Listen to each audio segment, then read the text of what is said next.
Le gardien marocain Yacine Bounou et Montiel font remporter l'Europa League à Séville face à l'AS Roma. Bienvenue sur CM Football, c'est un grand plaisir de vous retrouver pour vous débriefer cette finale à chaud. Le match vient de se terminer, 4-1 au tir au but avec un Montiel qui ferme son pied sur un deuxième penalty et qui donne cette victoire comme en finale de la Coupe du Monde. Ouais, ça m'a rappelé des mauvais souvenirs, mais surtout, Yacine Bounou qui sort 2 pénaltys et qui a fait un match exceptionnel. C'est, à mes yeux, l'homme du match, puisqu'il a permis à Séville de maintenir le score à 1 but partout, avec un arrêt de classe mondiale en deuxième mi-temps, alors que la Roma était en train, évidemment, d'essayer de reprendre le dessus sur coup de pied arrêté. Alors, c'est la 7e victoire de Séville dans cette Europa League. On aura évidemment un mot du côté de José Mourinho qui perd sa première finale, mais qui reste invaincu en finale, puisque évidemment un match nul n'est pas une défaite, mais José Mourinho aura posé des problèmes à cette équipe de Séville, tant on a senti la Roma, surtout en première mi-temps, qui était en mesure de pouvoir faire tomber Séville. Alors, évidemment, ça se termine sur ces tirs au but, des tirs au but qui sont toujours délicats. On a eu Ocampos, le Marseillais, l'ex-Marseillais, on parlera des Marseillais bien évidemment dans cette vidéo, Ocampos qui avait ouvert le score. On a ensuite la Roma qui a égalisé, et ensuite c'est Mancini qui a été de tous les bons et tous les mauvais coups, le héros malheureusement, mais surtout un super arrêt de Bounou, et puis après Bounou qui s'est détendu magnifiquement pour sortir un penalty sur le poteau. Là, du côté de Séville, on avait pris le dessus, et le penalty de Montiel a été à retirer parce que le gardien portugais de la Roma avait avancé, n'avait pas les pieds sur la ligne. C'est la raison pour laquelle Montiel a dû retirer ce penalty. Un petit détail quand même, on s'est aperçu que Montiel avait changé par rapport à la finale de la Coupe du Monde. Il avait tiré sur sa droite et finalement, il a verrouillé.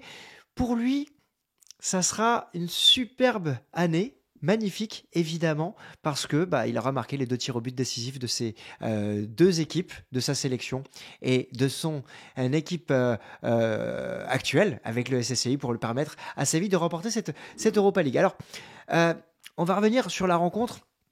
Je suis évidemment très heureux pour Yacine Bounou parce que, évidemment, c'est un Marocain. En-Nesyri n'a pas été performant, il a été bien muselé dans cette rencontre, mais on a surtout eu la Roma, j'ai trouvé, qui était rentré dans cette rencontre avec beaucoup d'envie, beaucoup de détermination, beaucoup d'impact physique également, et ça a perturbé les Sévillans, et c'est pas anodin que cette équipe de la Roma ait ouvert le score avec une belle récupération de Mancini. On aurait pu se poser la question de savoir s'il y avait faute ou pas à ce moment-là sur cette récupération.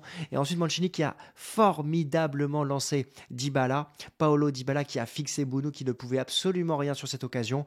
Et j'avais pas de préférence particulière, si ce n'est mes origines marocaines côté Séville et puis les anciens joueurs marseillais, mais il faut se rendre à l'évidence, Paolo Dybala est un joueur extraordinaire, et c'était magnifique par rapport à toute sa carrière de marquer en finale, lui qui a été souvent blessé et qui a été décisif. Mais on pouvait s'y attendre, les hommes de José Mourinho allaient verrouiller et fermer le jeu à la mi-temps. C'est ce qui est arrivé, et on a Séville qui a réalisé 2 changements. Il y a notamment Suso qui est rentré, et on a vu cette équipe de Séville qui est passée très régulièrement sur son côté droit avec Ocampos, avec Suso, pour déstabiliser Spinazzola.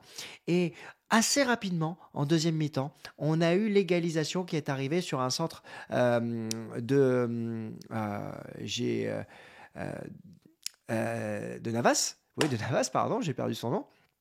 Qui a bien centré une occasion Jesus Navas, une occasion qu'il aurait pu faire 10 000 fois dans sa carrière. Et on a ensuite le pauvre Mancini qui s'est retrouvé sous pression par En-Nesyri, pas décisif directement, mais voilà, sa présence dans la surface de réparation a mis sous pression la défense italienne, et il y a eu l'égalisation. Alors on a eu après un match qui a été assez décousu. Dans cette rencontre, si on peut retenir certains moments clés, c'est le poteau de Rakitic en première mi-temps. Ce poteau de Rakitic qui a été un élément marquant parce que on a le gardien qui aurait pu marquer contre son corps, le ballon lui frôle la tête, lui frôle ensuite les pieds, et puis après il y a 2 faits de match qui sont quand même très très importants. Un penalty sifflé puis retiré par le VAR sur Ocampos. Pour moi, il y avait penalty. Il joue certes le ballon. Je crois que c'est Cristante, si je ne me trompe pas, qui joue le ballon. Mais là, on a eu le VAR qui est intervenu et Ocampos qui a vu son penalty non attribué. Il joue le ballon, mais il prend le pied d'Ocampos. Il n'y a pas eu tous les ralentis en même temps qui ont été proposés à l'arbitre. Et puis, on a eu cette main dans la surface de réparation du côté sévillan qui n'a pas été sifflée du tout. Elle n'a pas été checkée non plus par l'arbitre. Et c'est vrai qu'elle pose vraiment question. Elle pose vraiment question parce que, à vitesse réelle, je vous avoue que je me suis dit qu'il n'y avait pas penalty. Mais pour avoir joué au foot, et je pense que pour ceux qui jouent au foot, qui regardent cette vidéo, vous serez d'accord avec moi, sauf peut-être si vous êtes sévillan, bah, évidemment, je sais bien qu'il ne fait pas main intentionnelle, mais il écarte volontairement, suffisamment en tout cas son bras pour empêcher le ballon de passer. Et je pense qu'un ancien joueur de foot aurait pu, en tant qu'arbitre, siffler penalty parce que ça annule quand même une occasion de but et ça aurait pu permettre à la Roma d'avoir une situation dangereuse dans la surface de réparation. J'aimerais savoir ce que vous en pensez. Est-ce que pour vous, il y avait penalty ici pour la Roma en deuxième mi-temps? Ça a fait beaucoup débat sur Twitter. Moi, en temps réel, j'aurais dit non. Et après avoir vu les nombreux ralentis, j'aurais pu siffler penalty. En tout cas, si ça avait été Clément Turpin, il y aurait eu penalty puisqu'il a déjà sifflé des penalties pour moins que ça. Alors, un mot évidemment sur José Mourinho. José Mourinho, j'ai trouvé qu'il avait maîtrisé parfaitement l'avant-match, maîtrisé parfaitement la première mi-temps. Il avait su insuffler à ses joueurs la détermination et la volonté de remporter cette finale et d'aller chercher ce titre qui manquait tant à toute une ville, qui manquait tant à tout un peuple. José Mourinho a permis à la Roma de remporter la Conference League l'année dernière. Il a permis à la Roma de retrouver ses lettres de noblesse en Europe, ou peut-être de trouver ses lettres de noblesse en Europe, en allant chercher cette finale d'Europa League. Il ne remportera pas celle-ci. Dommage pour la Roma, dommage pour mes amis italiens. Mais il aura fait du très très bon boulot à la Roma. Je parle comme si c'était une conclusion parce qu'il est pressenti fortement du côté du Paris Saint-Germain. On analysera ça bien évidemment dans les prochaines semaines. N'hésitez pas à vous abonner, à liker évidemment cette vidéo et à commenter pour justement suivre la suite du côté de José Mourinho. Est-ce qu'il signera au PSG? À titre personnel, vous savez que je suis supporter de l'Olympique de Marseille. Je ne le souhaite pas parce que je sais que c'est un entraîneur qui gagne, mais en tant que suiveur du football, ça ferait un cocktail explosif et formidable quand même de voir José Mourinho au Paris Saint-Germain parce que de le revoir retourner dans un club avec autant de stars, ça serait évidemment une belle série à suivre la saison prochaine et je pense qu'il pourrait faire du bien à ce Paris Saint-Germain. Alors, dommage pour lui cette fois-ci, mais on va voir ce que ça va donner dans la suite. En tout cas, bravo pour tout son parcours du côté de la Roma. Il a su justement se remettre en question, trouver ses soldats.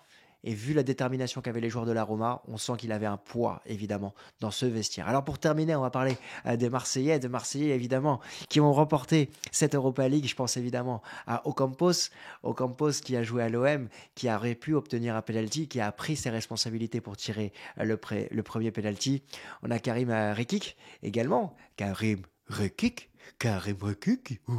Et rappelez-vous, cette chanson a été assez particulière et elle m'a fait rappeler ce moment-là quand il a signé, quand il est rentré en jeu dans cette rencontre. Et puis il y a les joueurs marocains. Nessiri, on en a parlé, il a été vraiment muselé par Smalling. Ça a été très dur pour lui dans cette rencontre, mais il permet quand même à cette équipe de Séville d'égaliser grâce à son pressing sur Mancini. Et je pense que ça devait être lui le 5e tireur pour marquer le but décisif. Et enfin, Yacine Bounou, pour moi, qui est clairement l'homme de cette rencontre, l'homme du match, celui qui a permis à la Roma, à Séville de remporter cette séance de tir au but, 2 pénaltys sur 4 sur 3 tirés du côté de la Roma, 2 pénaltys arrêtés ou détournés par Bounou. Peu importe s'ils étaient bien tirés ou pas, c'est Bounou, vous me direz en commentaire s'il faut dire Bono ou Bounou, qui a arrêté. Et pour lui, c'est une année formidable. Celui qui a remporté donc cette Europa League, quatrième de la Coupe du Monde, un parcours extraordinaire avec les hommes de Walid Regragui, un parcours qu'on avait suivi durant le mondial. Il va prendre encore confiance. Restera-t-il du côté de Séville? Ben, vous nous le direz, vous me le direz. On va suivre ça évidemment avec attention.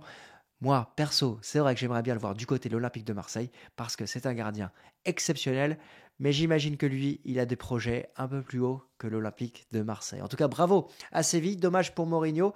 Je vous souhaite à tous une excellente nuit. On se retrouve très vite pour une nouvelle vidéo sur l'actualité du football. Il y a pas mal d'actu en ce moment. Le mercato de l'Olympique de Marseille qui va évoluer, Igor Tudor qui va peut-être et certainement partir, et Karim Benzema qui devrait signer dans les prochaines heures du côté de l'Arabie Saoudite.